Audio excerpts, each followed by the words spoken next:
bu dee abonné go ci sunu page bi mën ngaa bës foofu ñu bind s'abonner nga bësaale cloche boobu ngir ngay mën di am sunu yeneen notification wala saa sunu dugalee beneen vidéo bu bees. Oui, bonjour. Je m'appelle Yannick Philippe, je suis le propriétaire de l'hôtel de la Poste à Saint-Louis du Sénégal.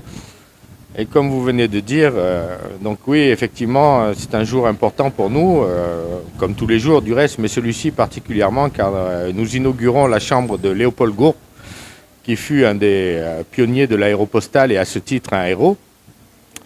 Léopold Gourb qui est décédé à l'âge de 26 ans, c'est pour dire comment ces jeunes à l'époque s'engageaient à plus d'un titre pour la France, pour les lignes aériennes et pour l'humanité tout entière.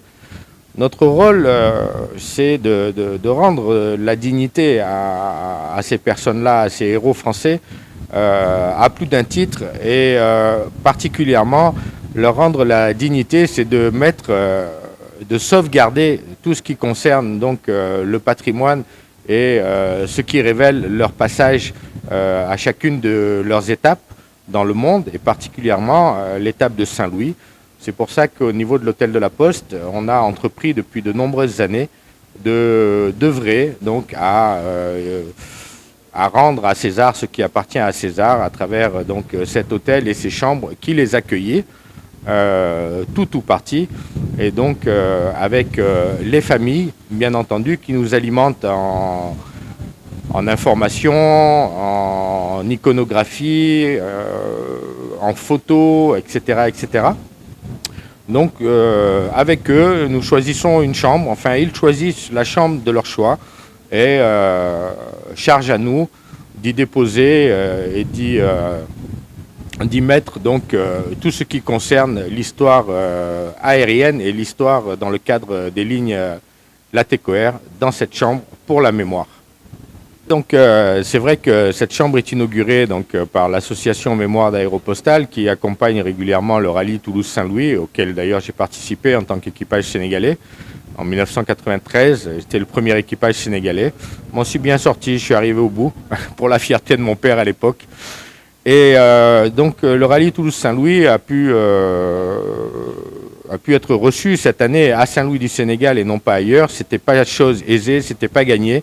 Après 2 ans d'absence due à la pandémie du Covid-19, il n'était pas évident de pouvoir les faire poser sur l'aérodrome de Saint-Louis avant qu'il soit classé aéroport international puisqu'il est là, il a accueilli le rallye en tant qu'aérodrome, donc non contrôlé. Il y a une procédure particulière pour cela, il travaille en auto-information.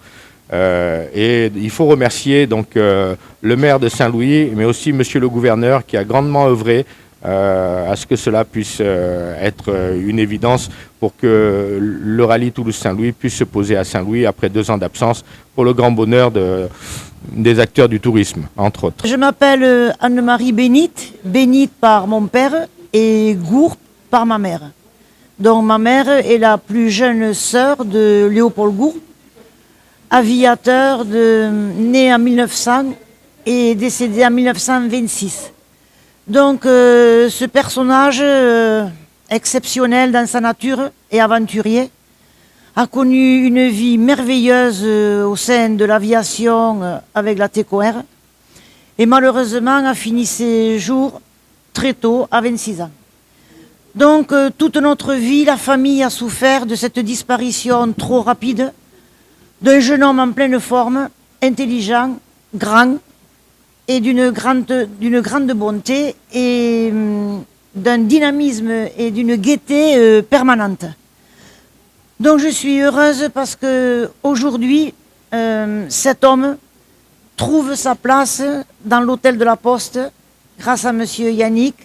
Il trouve sa place au milieu de ses camarades, au milieu de ses amis et tous ces hommes qui ont ouvert toutes ces lignes qui ont permis au monde de circuler. Enfin voilà, donc je suis vraiment heureuse d'arriver à concrétiser ce projet. Et grâce donc à monsieur Yannick, à monsieur Labouy, à Dia, à Médior. Mais voilà, c'est réussi. La chambre est vraiment bien décorée.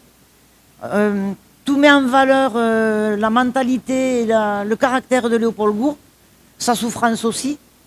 Et donc, voilà, pour moi, je suis vraiment heureuse d'avoir fini ce devoir de mémoire. Bon. Donc, ici, Léopold il était l'aîné d'une famille de 7.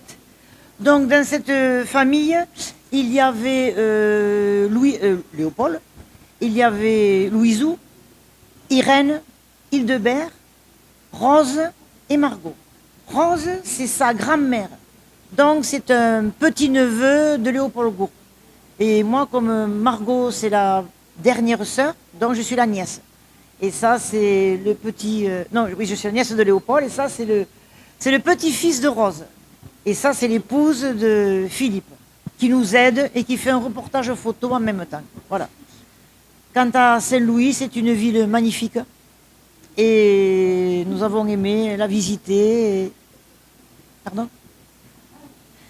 Alors, après ici, bien sûr, l'accueil à l'hôtel de la Poste est fabuleux. Vous avez des équipes magnifiques. On se sent vraiment chez soi, dans une ambiance vraiment où tout parle de l'histoire, tout raconte le grand événement qu'a été l'ouverture des lignes, la TECOR. Donc nous sommes vraiment heureux d'être dans cet hôtel magnifique, où les équipes sont vraiment dynamiques, sympathiques et si chaleureuses. Voilà. Merci. Il marque ce qu'il a fait voilà, le vendredi 17. Il a travaillé sur les rouleurs matin. Le samedi, il a fait de l'instruction technique. Le dimanche, il s'est reposé. Dimanche repos. Cours technique, etc. Il détaille en fait tout ce qu'il a fait. Et division caudron à l'école militaire d'Istres. Donc le caudron, ben, voilà, c'est un nom qu'on trouve souvent en aviation. Il y avait les caudrons Simoun, enfin c'était des noms de moteurs d'avion. Voilà. Donc ça, c'est son carnet d'emploi du temps de quand il était élève, sans doute élève à l'école militaire d'aviation.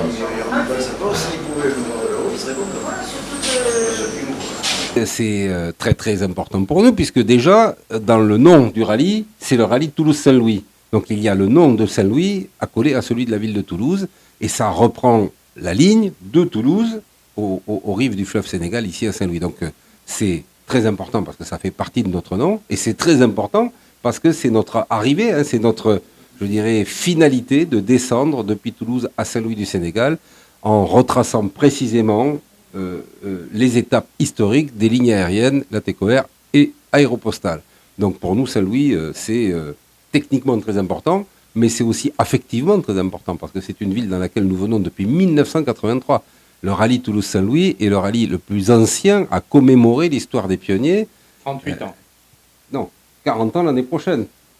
Donc c'est la 38e fois que nous venons, et il y aura 40 ans que nous venons l'année prochaine, puisqu'on est venu la première fois en 83, 2023, ça fait 40 ans. Mais 38 éditions, puisque les 2 années Covid ne nous ont pas permis de venir. Donc l'année prochaine, on sera à la 39e édition et la 40e année. C'est une expérience inégalée, et ça nous donne sur cette ligne, je dirais, une qualité de relation avec nos hôtes, ici à Saint-Louis, mais aussi sur les autres escales, à Cap-Juby, qui s'appelait Tarfaya, à Casablanca, en Espagne, à Malaga, à Alicante, des relations tout à fait exceptionnelles qui ont été nouées avec les acteurs de la vie économique, comme ici dans le tourisme, mais aussi plus culturel, dans des musées, comme par exemple à Malaga, où il y a un musée de l'histoire de l'aviation qui comprend une partie importante consacrée à celle de l'aéropostale. Donc voilà, le rallye Toulouse-Saint-Louis aura 40 ans l'année prochaine. Ça va être un moment très important pour nous. Et j'espère aussi à Saint-Louis qu'on pourra le fêter dignement. Ça reste encore à l'inventer. Voilà, on va l'inventer. Voilà. Y a-t-il un lien entre l'aviation civile moderne et l'aéropostale ? Alors, oui et non. Il n'y a plus beaucoup de points communs entre l'aviation civile moderne et même l'aviation tout court aujourd'hui, parce qu'on peut naviguer dans le ciel avec des avions qui sont fiables, avec des moteurs qui ne tombent pas en panne. Et ça, c'est une des avancées principales de l'évolution de l'aviation depuis le siècle dernier, les années 20 jusqu'à aujourd'hui. Mais en même temps, quand on fait du vol à vue, c'est-à-dire les conditions dans lesquelles nous volons pour venir de Toulouse à Saint-Louis du Sénégal, on est toujours confronté à la même problématique de météo, qui elle n'a pas changé. On l'a vu quand on est arrivé hier à Saint-Louis, on est arrivé sous des cataractes d'eau, des pluies très importantes, des visibilités très faibles, un peu d'orage autour, et bien ça c'est exactement les conditions que vivaient les pilotes des lignes aériennes aéropostales quand ils arrivaient ici au début avec les Breguet 14, puis avec les LAT 26, LAT 28, etc. Donc il y a à la fois des choses très différentes, mais nous qui essayons de voler dans des conditions les plus proches possibles, il y a aussi des aspects qui n'ont pas changé, la météo, les paysages, la température, parfois les tracasseries administratives dans certains pays. On a eu des difficultés en Espagne à avoir une autorisation d'atterrissage sur un terrain au moment du retour. Voilà, tout ça, ce sont des similitudes et en même temps d'immenses différences liées à la fiabilité des avions. Et quelle est la place de l'hôtel de la Poste dans ce dispositif? Alors l'hôtel de la Poste, c'est, je dirais, la Mecque des aviateurs. Nous, on fait le pèlerinage qui est le Compostelle des aviateurs, et ici, c'est la Mecque des aviateurs, puisque c'est à Saint-Louis, destination finale de ce rallye, l'hôtel qui existait à l'époque, qui accueillait les équipages à l'époque, dans lesquels ils avaient leurs habitudes au restaurant, dans les chambres, dans lesquels la grand-mère de Yannick préparait les casse-croûtes qu'ils mettaient dans l'avion pour les 4 heures de vol ou les 5 heures de vol qu'ils devaient réaliser soit en allant vers le nord, ou alors les grandes traversées de l'Atlantique Sud qui, elles, duraient beaucoup plus longtemps, qui pouvaient durer 23, 24, 25 heures. Et donc, c'était la vie au quotidien, parfois difficile, des équipages et des pilotes, des mécaniciens dans cet hôtel. Et nous, on vient chercher un témoignage du passé. Et grâce à ces chambres qui évoquent la vie de certains des pilotes, les plus connus comme Saint-Exupéry que nous avons inauguré il y a 2 ans, ou la chambre d'Henri Rosesque il y a 3 ans, et celle-ci aujourd'hui de Léopold Gourf que nous inaugurons cette fois-ci, les plus connus, mais aussi les moins connus. Alors ça permet au grand public, à travers ces chambres, de faire connaissance avec des pilotes moins connus, et à nous, ainsi qu'à l'hôtel, de rendre hommage. C'est l'hôtel qui a eu l'idée, avec l'hôtel Mermoz la première fois, il y a bien longtemps. Et un jour, on s'est dit, mais pourquoi se contenter de la chambre Mermoz? Pourquoi ne pas en faire une? Ah, la chambre Mermoz. La chambre Mermoz, oui, oui. C'est ça. Pourquoi ne pas continuer avec d'autres chambres, avec d'autres pilotes? Et je crois que la première qu'on a faite après Mermoz, je crois que c'était la Rosesse. Il me semble, oui. Voilà. Et puis voilà, ainsi de suite. Il commence à y en avoir beaucoup.